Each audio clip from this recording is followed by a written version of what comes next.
Adventure 9. The Greek Interpreter. During my long and intimate acquaintance with Mr. Sherlock Holmes, I had never heard him refer to his relations, and hardly ever to his own early life. This reticence upon his part had increased the somewhat inhuman effect which he produced upon me, until sometimes I found myself regarding him as an isolated phenomenon, a brain without a heart, as deficient in human sympathy as he was pre-eminent in intelligence. His aversion to women and his disinclination to form new friendships were both typical of his unemotional character, but not more so than his complete suppression of every reference to his own people. I had come to believe that he was an orphan with no relatives living, but one day, to my very great surprise, he began to talk to me about his brother. It was after tea on a summer evening, and the conversation, which had roamed in a desultory, spasmodic fashion from golf clubs to the causes of the change in the obliquity of the ecliptic, came round at last to the question of atavism and hereditary aptitudes. The point under discussion was how far any singular gift in an individual was due to his ancestry, and how far to his own early training. "In your own case," said I, "from all that you've told me, it seems obvious that your faculty of observation and your peculiar facility for deduction are due to your own systematic training." "To some extent," he answered thoughtfully. "My ancestors were country squires, who appear to have led much the same life as is natural to their class, but none the less my turn that way is in my veins, and may have come with my grandmother, who was the sister of Vernet, the French artist.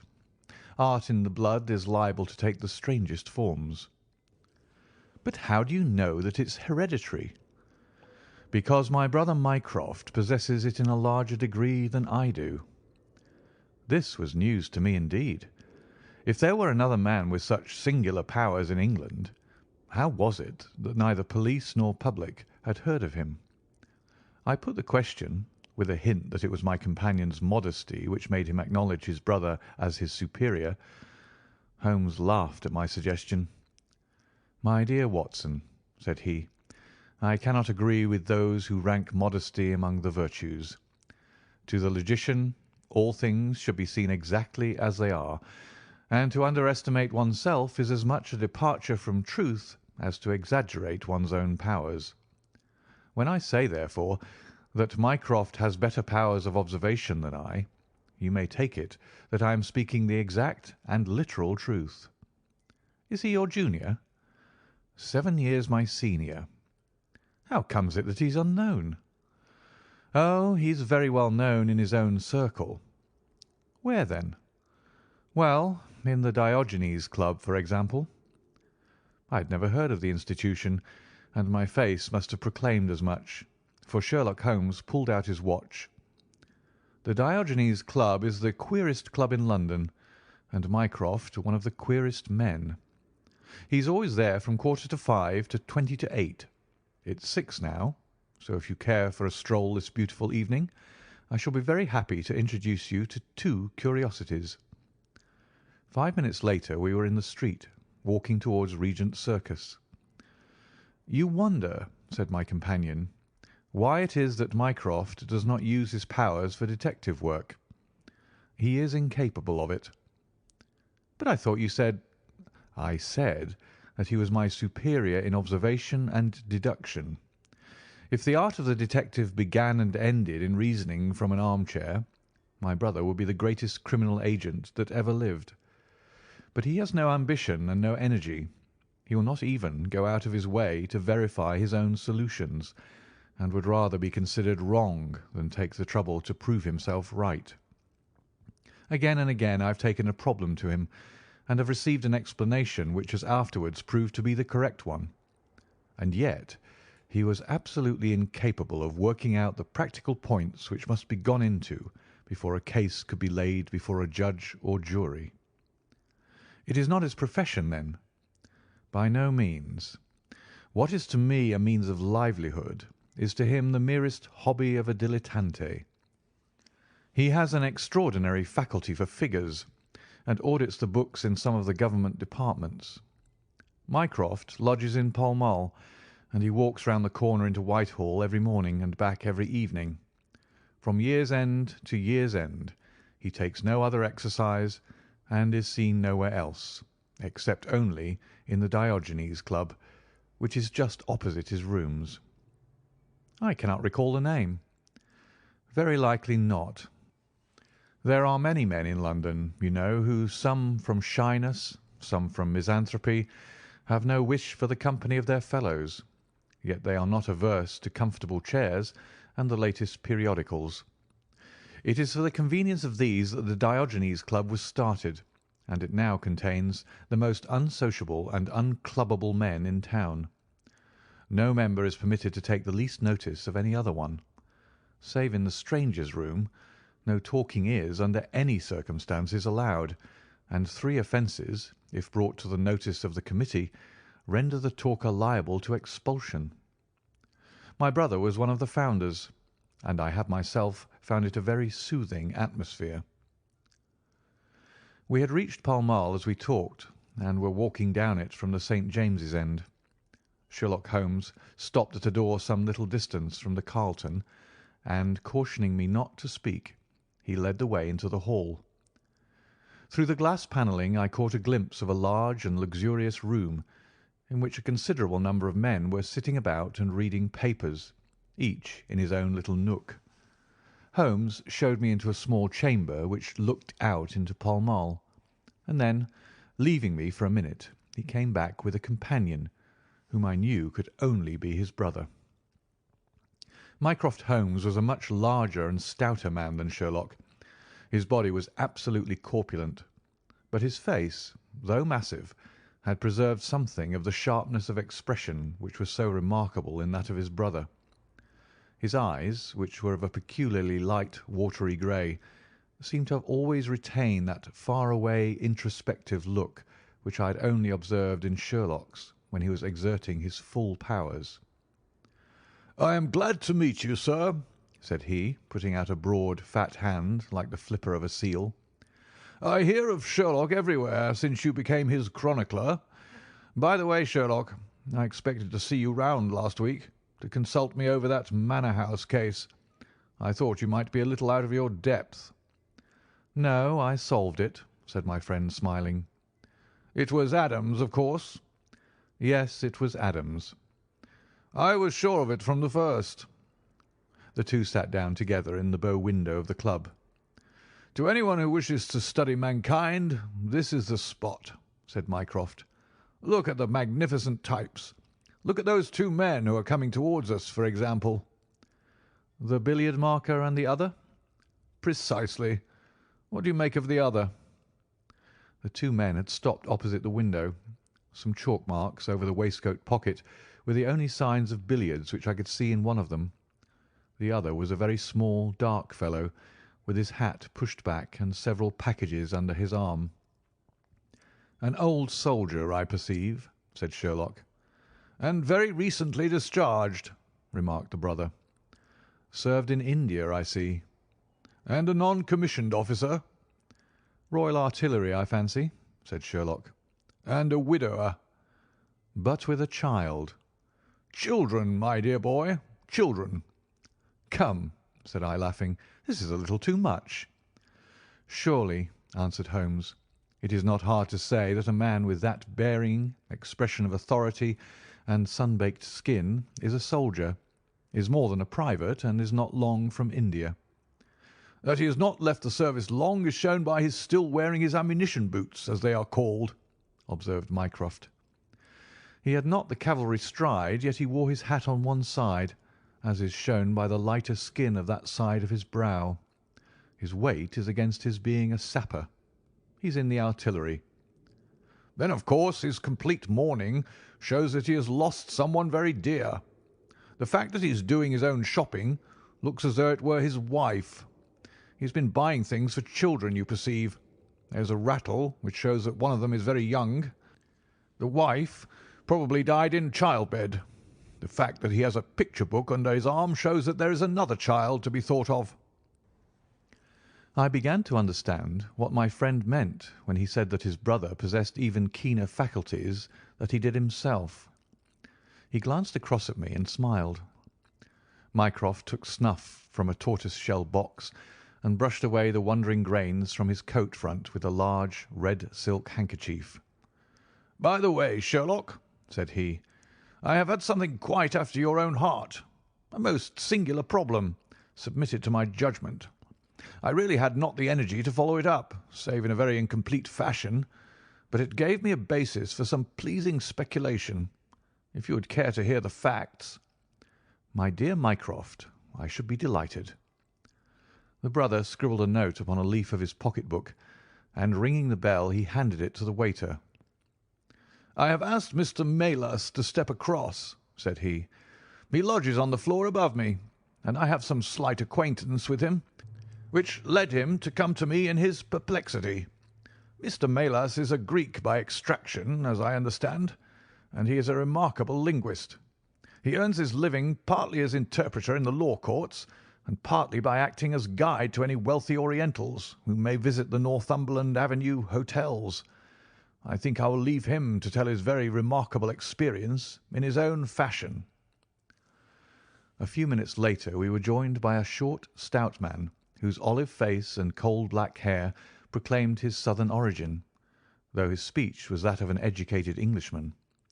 He shook hands eagerly with Sherlock Holmes, and his dark eyes sparkled with pleasure when he understood that the specialist was anxious to hear his story. "I do not believe that the police credit me. On my word, I do not," said he in a wailing voice. "Just because they have never heard of it before, they think that such a thing cannot be. But I know that I shall never be easy in my mind until I know what has become of my poor man with the sticking plaster upon his face." "I am all attention," said Sherlock Holmes. "This is Wednesday evening," said Mr. Maylas. "Well, then, it was Monday night, only 2 days ago, you understand, that all this happened. I am an interpreter, as perhaps my neighbour there has told you. I interpret all languages, or nearly all, but as I am a Greek by birth and with a Grecian name, it is with that particular tongue that I am principally associated. For many years I have been the chief Greek interpreter in London, and my name is very well known in the hotels. It happens not unfrequently that I am sent for at strange hours by foreigners who get into difficulties, or by travellers who arrive late and wish my services. I was not surprised, therefore, on Monday night when a Mr. Latimer, a very fashionably dressed young man, came up to my rooms and asked me to accompany him in a cab which was waiting at the door. A Greek friend had come to see him upon business, he said, and as he could speak nothing but his own tongue, the services of an interpreter were indispensable. He gave me to understand that his house was some little distance off in Kensington, and he seemed to be in a great hurry, bustling me rapidly into the cab when we had descended to the street. I say into the cab, but I soon became doubtful as to whether it was not a carriage in which I found myself. It was certainly more roomy than the ordinary four-wheeled disgrace to London, and the fittings, though frayed, were of rich quality.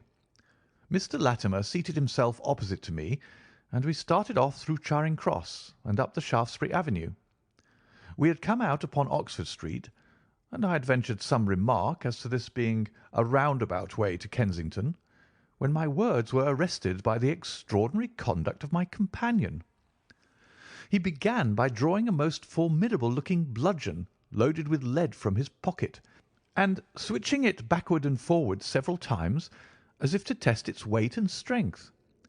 Then he placed it without a word upon the seat beside him. Having done this, he drew up the windows on each side, and I found to my astonishment that they were covered with paper, so as to prevent my seeing through them. "I am sorry to cut off your view, Mr. Maylas," said he. "The fact is that I have no intention that you should see what the place is to which we are driving. It might possibly be inconvenient to me if you could find your way there again." As you can imagine, I was utterly taken aback by such an address. My companion was a powerful, broad-shouldered young fellow, and apart from the weapon, I should not have had the slightest chance in a struggle with him. "This is a very extraordinary conduct, Mr. Latimer," I stammered. "You must be aware that what you are doing is quite illegal." "It is something of a liberty, no doubt," said he, "but we'll make it up to you. I must warn you, however, Mr. Melas, that if at any time tonight you attempt to raise an alarm or do anything which is against my interests, you will find it a very serious thing. I beg you to remember that no one knows where you are, and that whether you are in this carriage or in my house, you are equally in my power." His words were quiet, but he had a rasping way of saying them which was very menacing. I sat in silence, wondering what on earth could be his reason for kidnapping me in this extraordinary fashion. Whatever it might be, it was perfectly clear that there was no possible use in my resisting, and that I could only wait to see what might befall. For nearly 2 hours we drove without my having the least clue as to where we were going. Sometimes the rattle of the stones told of a paved causeway, and at others our smooth, silent course suggested asphalt. But save by this variation in sound, there was nothing at all which could in the remotest way help me to form a guess as to where we were. The paper over each window was impenetrable to light, and a blue curtain was drawn across the glasswork in front. It was 7:15 when we left Pall Mall, and my watch showed me that it was 10 minutes to 9 when we at last came to a standstill. My companion let down the window, and I caught a glimpse of a low, arched doorway with a lamp burning above it. As I was hurried from the carriage it swung open, and I found myself inside the house with a vague impression of a lawn and trees on each side of me as I entered. Whether these were private grounds, however, or bona fide country, was more than I could possibly venture to say. There was a coloured gas lamp inside, which was turned so low that I could see little, save that the hall was of some size and hung with pictures. In the dim light I could make out that the person who had opened the door was a small, mean-looking, middle-aged man with rounded shoulders. As he turned towards us, the glint of the light showed me that he was wearing glasses. "Is this Mr. Melas, Harold?" said he. "Yes." "Well done, well done. No ill will, Mr. Melas, I hope, but we could not get on without you. If you deal fair with us, you'll not regret it, but if you try any tricks, God help you." He spoke in a nervous, jerky fashion, and with little giggling laughs in between, but somehow he impressed me with fear more than the other. "What do you want with me?" I asked. "Only to ask a few questions of a Greek gentleman who is visiting us, and to let us have the answers. But say no more than you are told to say, or—" Here came the nervous giggle again. "You had better never have been born." As he spoke, he opened a door and showed the way into a room which appeared to be very richly furnished, but again the only light was afforded by a single lamp half turned down. The chamber was certainly large, and the way in which my feet sank into the carpet as I stepped across it told me of its richness. I caught glimpses of velvet chairs, a high white marble mantelpiece, and what seemed to be a suit of Japanese armour at one side of it. There was a chair just under the lamp, and the elderly man motioned that I should sit in it. The younger had left us, but he suddenly returned through another door, leading with him a gentleman clad in some sort of loose dressing-gown, who moved slowly towards us. As he came into the circle of dim light which enables me to see him more clearly, I was thrilled with horror at his appearance. He was deadly pale and terribly emaciated, with the protruding brilliant eyes of a man whose spirit was greater than his strength. But what shocked me more than any signs of physical weakness was that his face was grotesquely criss-crossed with sticking plaster, and that one large pad of it was fastened over his mouth. "Have you the slate, Harold?" cried the older man, as this strange being fell rather than sat down into a chair. "Are his hands loose?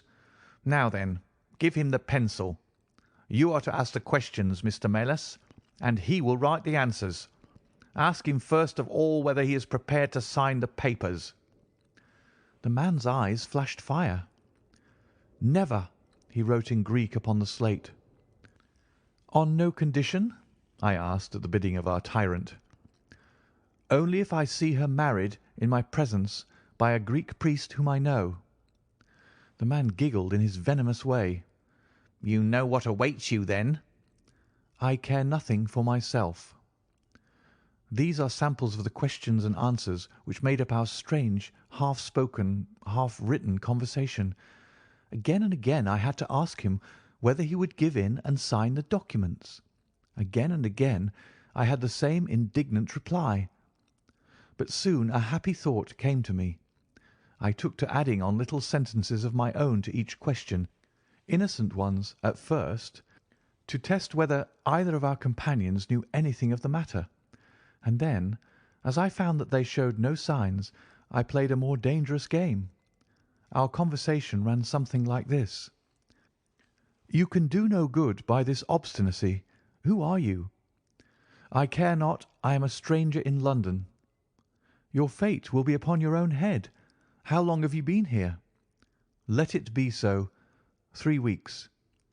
"The property can never be yours. What ails you?" "It shall not go to villains.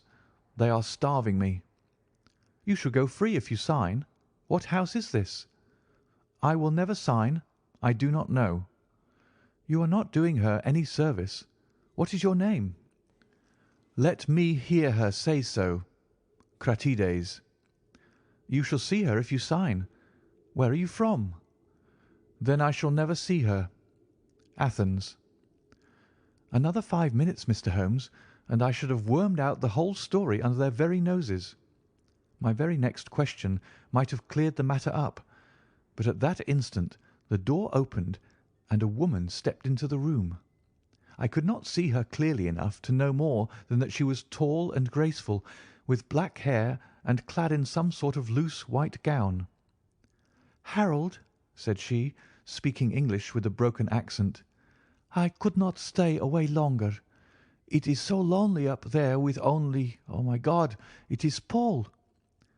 These last words were in Greek, and at the same instant the man with a convulsive effort tore the plaster from his lips and screaming out, "Sophie, Sophie!"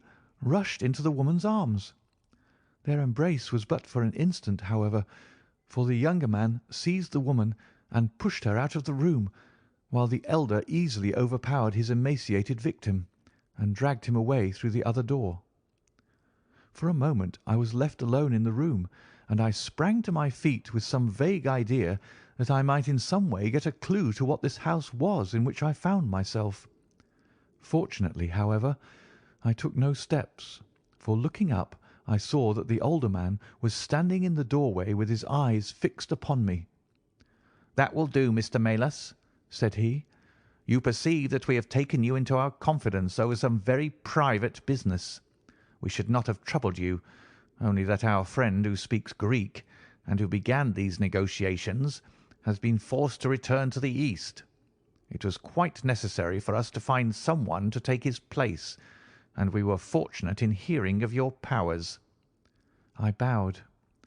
"There are 5 sovereigns here," said he, walking up to me, "which will, I hope, be a sufficient fee. But remember," he added, tapping me lightly on the chest and giggling, "if you speak to a human soul about this, one human soul, mind, well, may God have mercy upon your soul."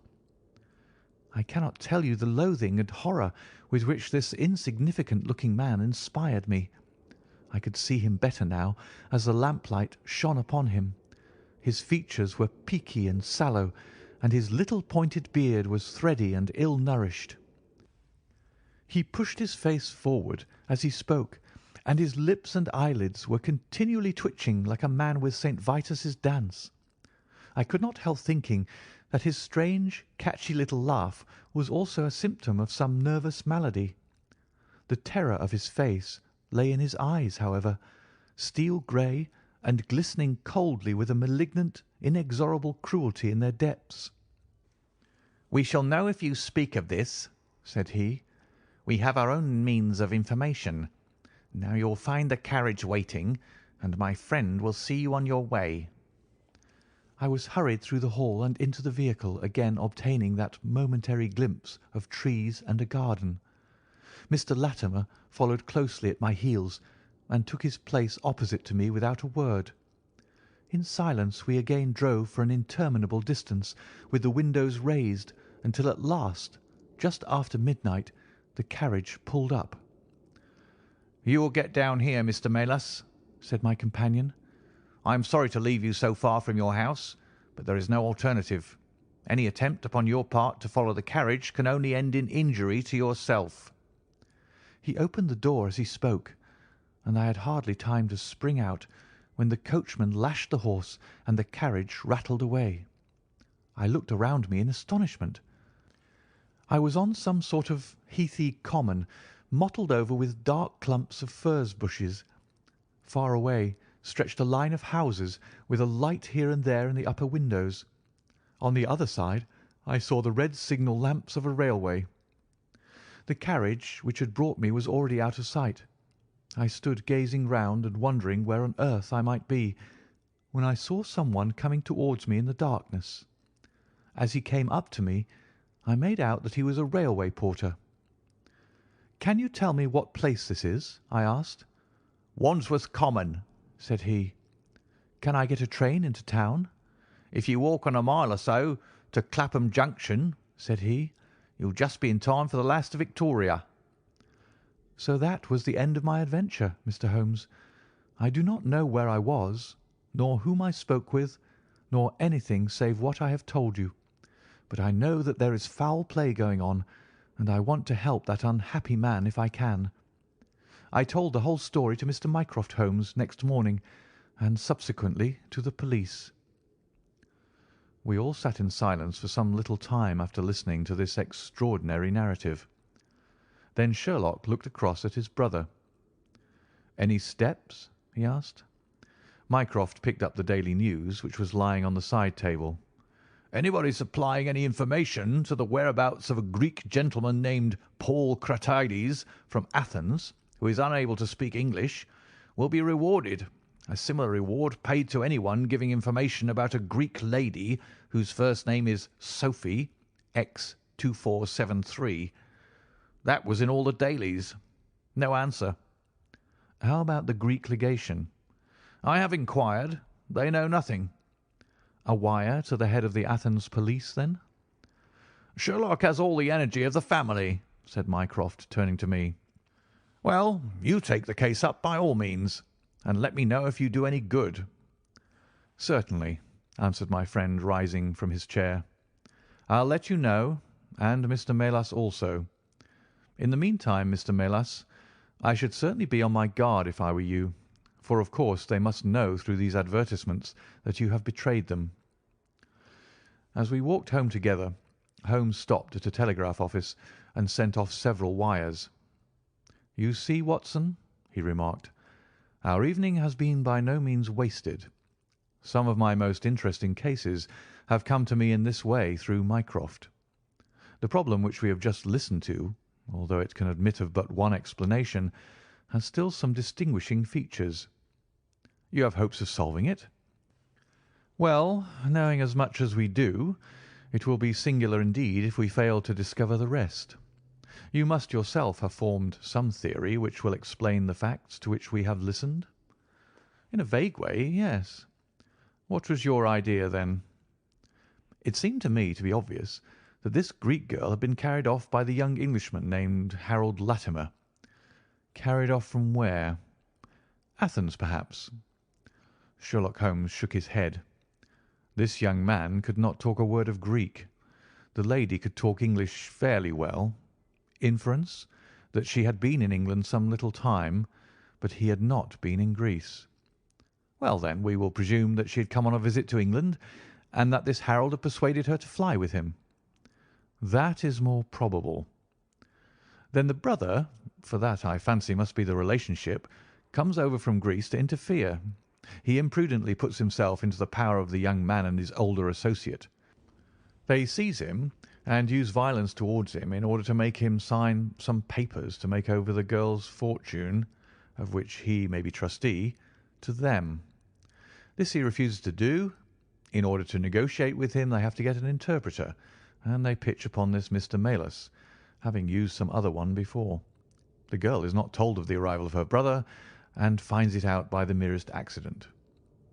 "Excellent, Watson," cried Holmes. "I really fancy that you are not far from the truth.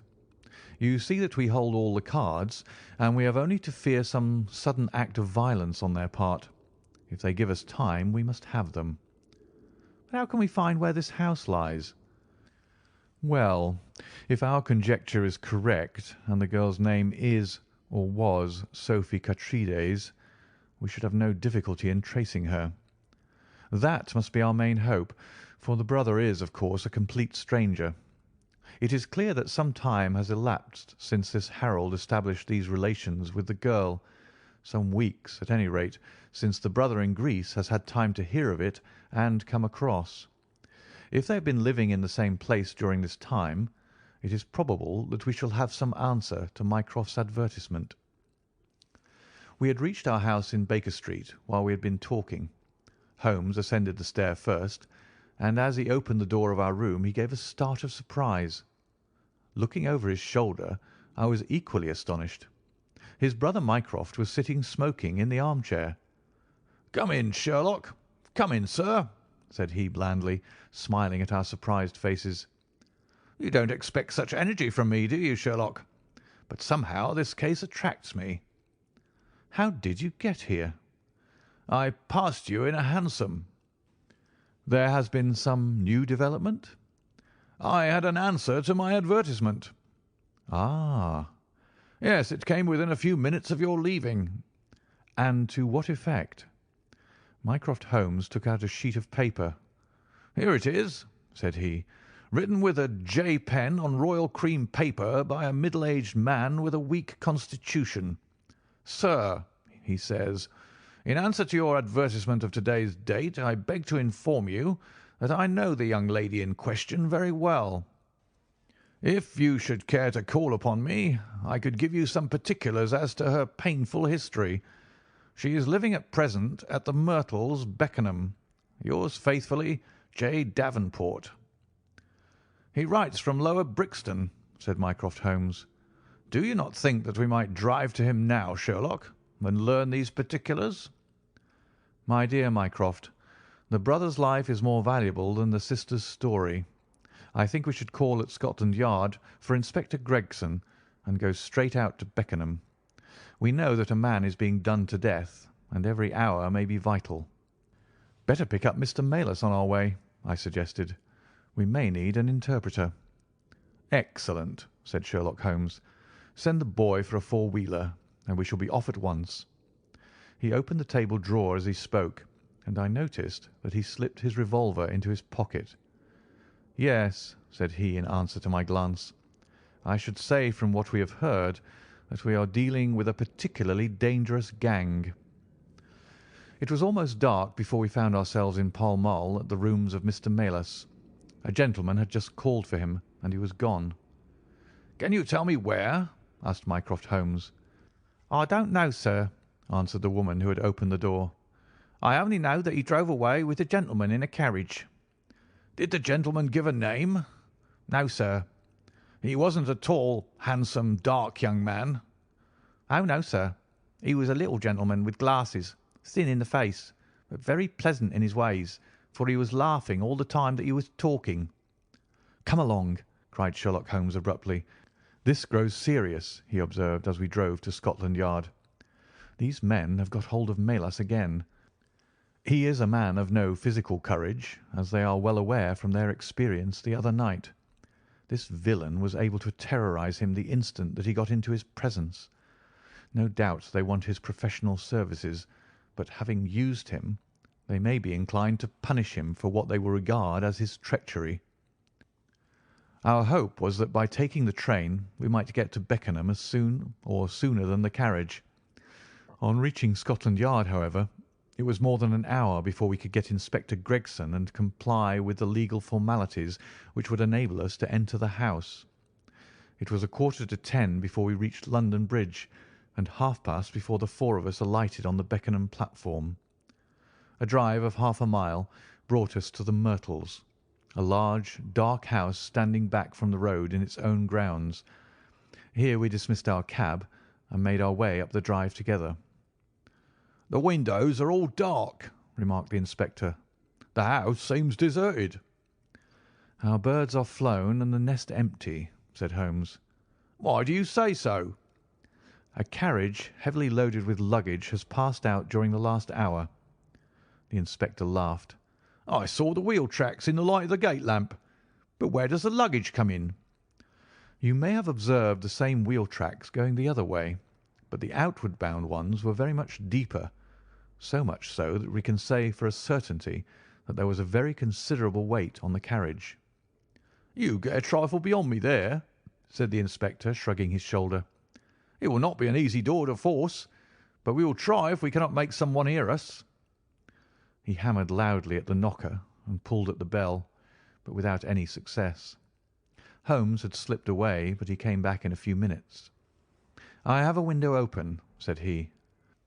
"It is a mercy that you're on the side of the force and not against it, Mr. Holmes," remarked the inspector, as he noted the clever way in which my friend had forced back the catch. "Well, I think that under the circumstances we may enter without an invitation." One after the other we made our way into a large apartment, which was evidently that in which Mr. Melas had found himself.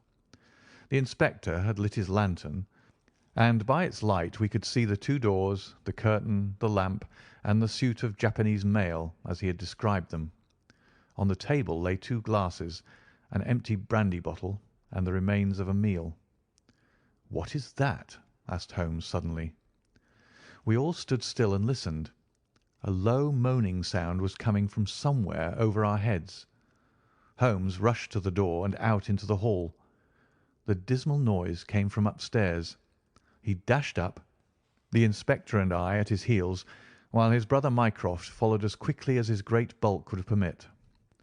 3 doors faced up upon the second floor, and it was from the central of these that the sinister sounds were issuing, sinking sometimes into a dull mumble and rising again into a shrill whine.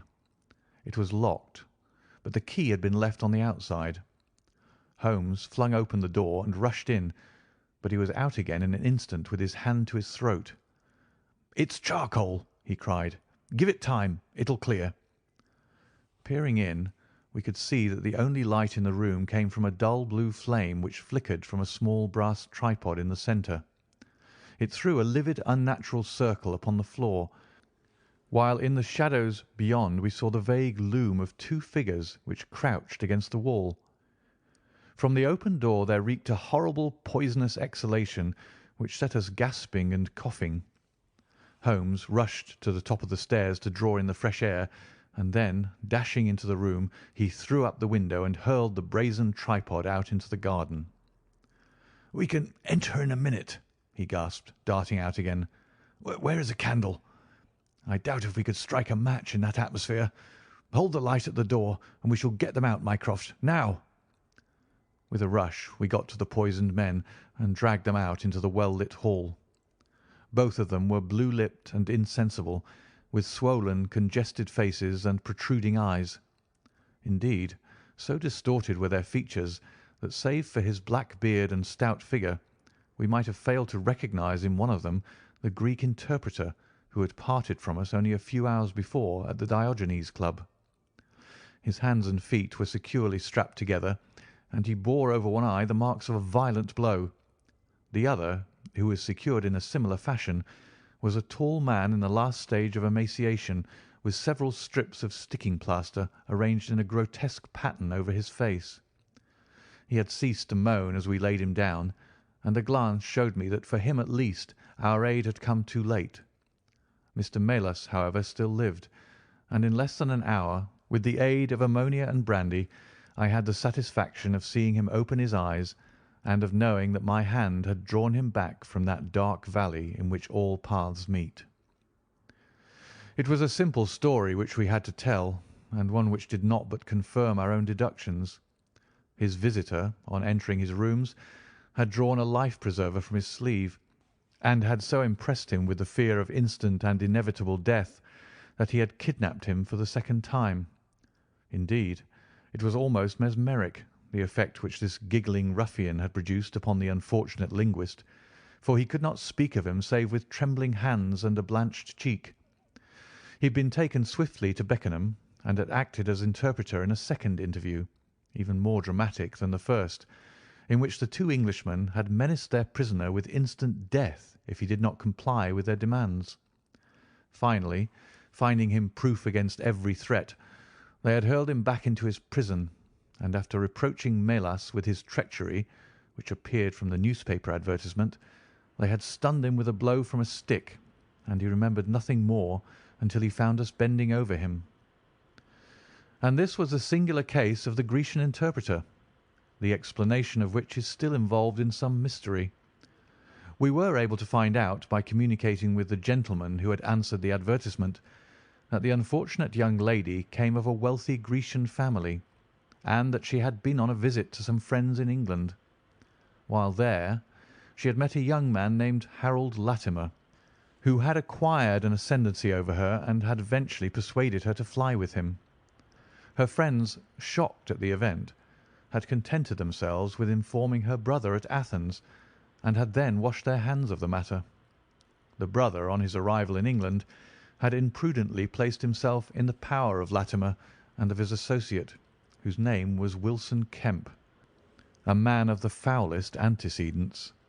These two, finding that through his ignorance of the language he was helpless in their hands, had kept him a prisoner, and had endeavoured by cruelty and starvation to make him sign away his own and his sister's property. They had kept him in the house without the girl's knowledge, and the plaster over the face had been for the purpose of making recognition difficult in case she should ever catch a glimpse of him. Her feminine perception, however, had instantly seen through the disguise when, on the occasion of the interpreter's visit, she had seen him for the first time. The poor girl, however, was herself a prisoner, for there was no one about the house except the man who acted as coachman and his wife, both of whom were tools of the conspirators. Finding that their secret was out, and that their prisoner was not to be coerced, the two villains with the girl had fled away at a few hours' notice from the furnished house which they had hired, having first, as they thought, taken vengeance upon both the man who had defied and the one who had betrayed them. Months afterwards, a curious newspaper cutting reached us from Buda Pest. It told how two Englishmen, who had been travelling with a woman, had met with a tragic end. They had each been stabbed, it seems, and the Hungarian police were of opinion that they had quarrelled and had inflicted mortal injuries upon each other. Holmes, however, is, I fancy, of a different way of thinking, and holds to this day that if one could find the Grecian girl, one might learn how the wrongs of herself and her brother came to be avenged. End of The Greek Interpreter.